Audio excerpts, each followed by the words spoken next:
Maranatha, enfant béni de Dieu, aujourd'hui je viens te dire que Dieu veut une relation. Pourquoi? Matthieu chapitre 18, verset 12 à 14, Jésus nous dit que vous ensemble, si un homme a 100 brebis et que l'une d'elles s'égare, ne laisse-t-il pas les 99 autres sur les montagnes pour aller chercher celle qui s'est égarée? Et s'il la trouve, je vous le dis en vérité, elle lui cause plus de joie que les 99 qui ne se sont pas égarés. De même, ce n'est pas la volonté de votre Père qui est dans les cieux qu'il se perde un seul de ses brebis. Alors,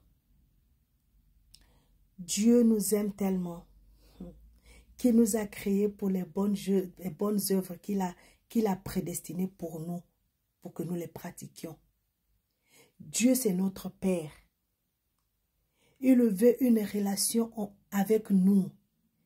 Quand toi, tu es un père physique, tu ne vas pas aller seulement voir ton père quand tu as besoin de quelque chose. Tu ne vas pas aller voir ton père seulement quand tu as mal. Tu ne vas pas voir ton père seulement quand tu doutes. Si tu fais ainsi, ton père va te dire, tu ne m'aimes pas. Quel genre d'enfant tu es? Tu ne me respectes pas, tu ne m'appelles pas, tu ne parles pas avec moi, tu ne demandes pas comment je vais, tu ne demandes pas comment vont tes frères et sœurs. Quel est ce genre d'enfant que tu es? Même toi-même en tant qu'enfant, ça ne va pas te faire plaisir. C'est la même chose pour notre Père.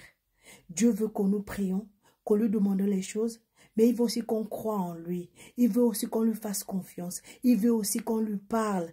Il veut aussi qu'on pleure avec lui, qu'on rit avec lui, qu'on se réjouisse avec lui. Il veut aussi que nous ayons une relation constante avec lui, une communication constante, pas de temps en temps, pas seulement quand nous avons besoin, pas seulement quand nous sommes dans le doute, pas seulement quand nous voulons tuer nos ennemis, mais aussi quand nous sommes dans la joie, aussi quand nous sommes dans la paix, quand nous sommes reposés. Il veut une relation. Il veut une relation. Il veut une relation. Et cette relation-là, il la veut parce qu'il veut te restaurer. Il veut t'encourager. Il veut te fortifier. Il veut te montrer les choses que tu ne connais pas. Il veut te montrer, te donner les secrets que tu ne peux pas savoir autrement. C'est pourquoi il veut une relation avec son enfant que toi tu es. Donc arrête de lui résister. Arrête de perdre le temps.